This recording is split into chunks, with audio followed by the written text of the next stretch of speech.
ஸ்ரீ குருபியோ நமக. அனைவருக்கும் நமஸ்காரம். நாளை மிக விசேஷமாக செவ்வாய்க்கிழமையும் அஷ்டமியும் சேரும் யோகம் நிறைந்த பௌமாஷ்டமி தினம். தேய்பிரை அஷ்டமி என்பதால் இன்னும் விசேஷம் அதிகம். அஷ்டமி ஆதலால் இந்த தினம் காலபைரவருக்கு உகந்த தினம். காலபைரவருக்கு சிவ சம்பந்தம் உண்டு என்பதால் சிவனுக்கு மிக மிக விசேஷம். ஸ்ரீவித்யை படியும் இந்த தினம் மிக உன்னதமான தினம். அதனால் அம்பாளுக்கு மிக மிக விசேஷம். மனக்கோரிக்கைகளை நினைத்த காரியங்களை நிறைவேற்றும் அற்புத தினம் இந்த தினம். மொத்தத்தில் யோக தினம் என்றே சொல்லலாம். பரிகார ஜபம் செய்ய உகந்த நாள் என்றும் சொல்லலாம். உங்கள் வேண்டுதல்கள் கைகூடும் அற்புதமான தினம் இந்த யோக தினத்தை தவறவிடாதீர். பதிவுக்குள்ள போகலாம். உங்களுக்கு ஏதேனும் கோரிக்கைகள் இருந்து அவை நிறைவேற வேண்டியிருந்தால் அல்லது மந்திர ஜபத்திற்கு நீங்கள் இந்த தினத்தை தேர்ந்தெடுக்கலாம் என்கின்றனர் ஆச்சாரிய பெருமக்கள். எல்லா நாட்களுமே நல்ல நாட்கள் தான். இறைவனை நினைத்து எந்த தினத்தில் செய்தாலும் பலன் கிடைக்கும் என்றாலும் குறிப்பிட்ட சில தினங்கள் கூடுதல் சிறப்பு வாய்ந்தது. பலன் லட்சம் கோடி என்றெல்லாம் வார்த்தைகளால் சொல்லி விவரிக்க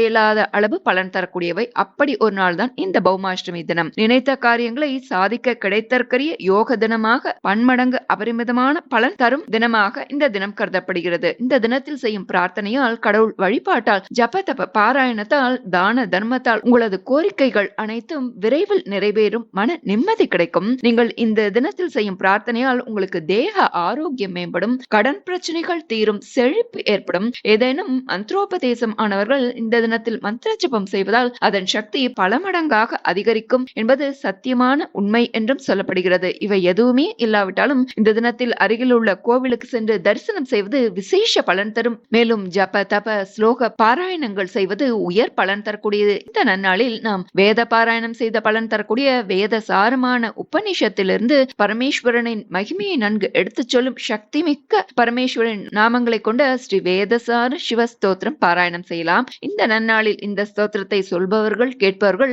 வேத பாராயணம் செய்த பலன்களை பெறுவார்கள். அவர்களது துன்பங்கள் விலகும். மனம் அமைதி பெறும். எடுத்த காரியங்களில் வெற்றி உண்டாகும். இறுதியில் சிவ சாயுஜ்யத்தையும் அடையலாம் என்பது திண்ணம். அத்துடன் நாம் ஆதிசங்கரர் அருளிய சக்தி வாய்ந்த ஸ்ரீ கால பைரவாஷ்டகம் பாராயணம் செய்யலாம். இதை தினமுமே சொல்லலாம். இந்த நன்னாளில் சொல்வதால் அனைத்து விதமான கஷ்டங்கள் துன்பங்கள் நீங்குவதுடன் 16 வகையான செல்வங்களும் முக்தியும் கிடைக்குமாம். வேண்டிய அனைத்தையும் தரக்கூடியது. சுகபோக வாழ்வு கிடைக்கும். யாராவது ஏமாற்றிவிட்டால் உங்களுக்கு நீதி கிடைக்க, மரண பயம் நீங்க, பாவங்கள் தீர என சகல பிரச்சனைகளும் தீர, ஆபத்தில் இருக்கும்போது உங்களுக்கு உதவி கிடைக்க இந்த ஸ்லோகத்தை சொல்லி வந்தாலே போதும். அளவில்லாத நன்மைகள் உங்களது வாழ்க்கையில் கிடைத்துக் கொண்டே இருக்கும் என்று சொல்லப்படுகிறது. மேலும் இந்த தினத்தில் நாம் ஸ்ரீ லலிதா சகஸ்நாமம், துர்கா சப்தசதி, சௌந்தர்ய லஹரி, அபிராமி அந்தாதி, ஸ்ரீருத்ரம் தெரிந்தவர்கள் ருத்ரம் ஜபிக்கலாம். இது போன்ற துதிகளை சொல்வதால் வார்த்தைகளால் விவரிக்க முடியாத அளவு உயர்ந்த பலனை பெறலாம். வேண்டும் கோரிக்கைகள் நிறைவேற இது வழிவகுக்கும் அப்படின்னு சொல்லப்படுது. நாம் இப்போது ஸ்தோத்திரத்தை பார்க்கலாம். ஆதிசங்கரர் அருளிய வேதசார சிவஸ்தோத்திரம். ஸ்ரீமத் சங்கர பகவத கிருதௌ வேதசார சிவஸ்தோத்திரம். பசூனாம் பதிம் பாபநாசம் பரேஷம் கஜேந்திரஸ்ய கிருத்திம் வசானம் வரேண்யம் ஜட்டாஜூட மத்யே ஸ்புரத்கங்கவாரிம் மகாதேவமேகம் ஸ்மராமி ஸ்மராரிம். பசூனாம் பதிம் பாபநாசம் பரேஷம் கஜேந்திரஸ்ய கிருத்திம் வசானம் வரேண்யம் ஜட்டாஜூட மத்யே ஸ்புரத்கங்கவாரிம் மகாதேவமேகம் ஸ்மராமி ஸ்மராரிம்.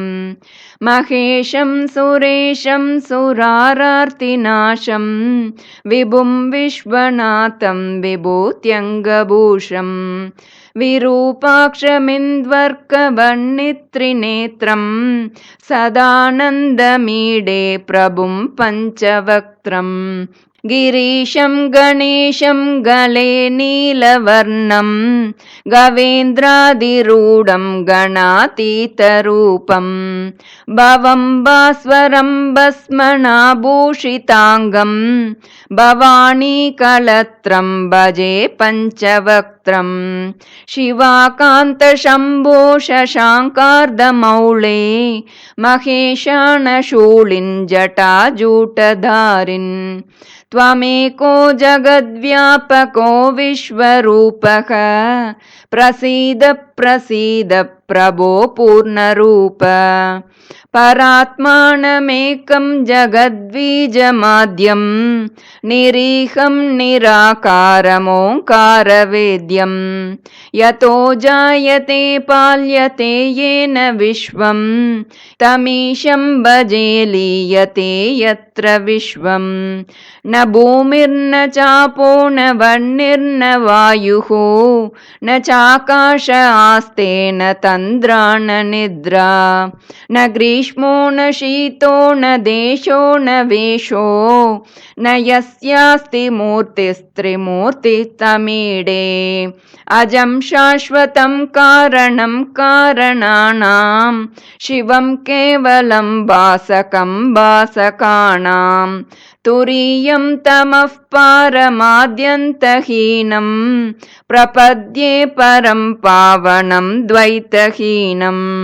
नमस्ते नमस्ते विभो विश्वमूर्ते नमस्ते नमस्ते चिदानन्दमूर्ते नमस्ते नमस्ते तपोयोगगम्य नमस्ते नमस्ते श्रुतिज्ञानगम्य। नमस्ते नमस्ते विभो विश्वमूर्ते नमस्ते नमस्ते चिदानन्दमूर्ते नमस्ते नमस्ते तपोयोगगम्य नमस्ते नमस्ते श्रुतिज्ञानगम्य। प्रभो शूलपाणे विभो विश्वनाथ महादेव शम्भो महेश त्रिनेत्र शिवाकान्त शान्त स्मरारे पुरारे त्वदन्यो वरेण्यो न मान्यो न गण्यः। शम्भो महेश करुणामय शूलपाणे गौरीपते पशुपते पशुपाशनाशिन् काशीपते करुणया जगदेतदेकः। त्वं हंसि पासि विददासि महेश्वरोऽसि त्वत्तो जगद्भवति देव भवस्मरारे त्वय्येव तिष्ठति जगन्मृड त्वय्येव गच्छति लयं जगदेतदीश। लिङ्गात्मकं हर चराचर विश्वरूपिन्। श्रीमच्छङ्कर भगवतकृतौ वेदसार शिवस्तोत्रं सम्पूर्णम्। श्री कालभैरवाष्टकम्। देवराज सेव्यमान पावनाङ्घ्रिपङ्कजं व्यालयज्ञसूत्रमिन्दु शेखरं कृपाकरं नारदादियोगिवृन्दवन्दितं दिगम्बरं काशिकापुरादिनाथ कालभैरवं भजे। देवराज सेव्यमान पावनाङ्घ्रिपङ्कजं व्यालयज्ञसूत्रमिन्दुशेखरं कृपाकरं नारदादियोगिवृन्दवन्दितं दिगम्बरं काशिकापुरादिनाथ कालभैरवं भजे। भानुकोटिभास्वरं भवाब्दितारकं परं नीलकण्ठमीप्सितार्थदायकं त्रिलोचनं कालकालमम्बुजाक्षमक्षशूलमक्षरं काशिकापुरादिनाथ कालभैरवं भजे। शूलटङ्कपाशदण्डपाणिमादिकारणं श्यामकायमादिदेवमक्षरं निरामयं भीमविक्रमं प्रभुं विचित्रताण्डवप्रियं काशिकापुरादिनाथ कालभैरवं भजे।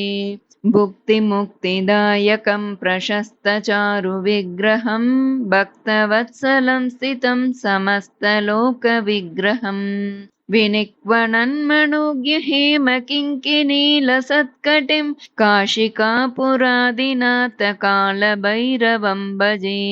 धर्मसेतुपालकं त्वधर्ममार्गनाशकं कर्मपाशमोचकं सुशर्मदायकं विभुं स्वर्णवर्णशेषपाशशोभिताङ्गमण्डलं काशिकापुरादिनाथ कालभैरवं भजे।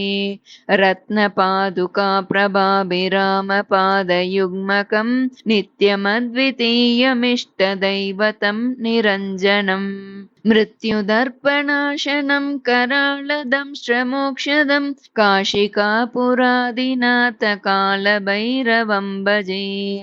अट्टहासभिन्नपद्मजाण्डकोशसन्ततिं दृष्टिपातनष्टपापजालमुग्रशासनम् अष्टसिद्धिदायकं कपालमालिकाधरं काशिकापुरादिनाथकालभैरवं भजे। भूतसङ्गनायकं विशालकीर्तिदायकं काशीवासलोकपुण्यपापशोधकं विभुं नीतिमार्गकोविदं पुरातनं जगत्पतिं काशिकापुरादिनाथकालभैरवं भजे। कालभैरवाष्टकं पठन्ति ये मनोहरं ज्ञानमुक्तिसाधनं विचित्रपुण्यवर्धनम् शोकमोहलोभदैन्यकोपतापनाशनं ते प्रयान्ति कालभैरवाङ्घ्रिसन्निधिं ध्रुवम्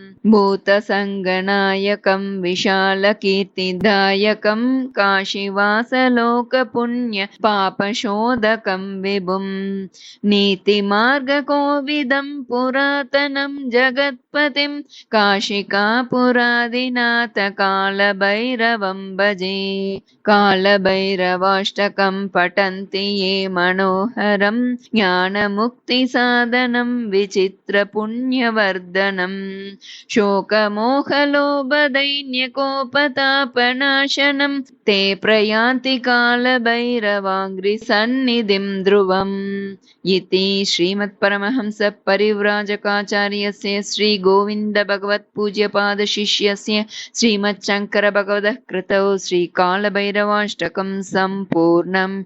श्रीगुरुभ्यो नमः।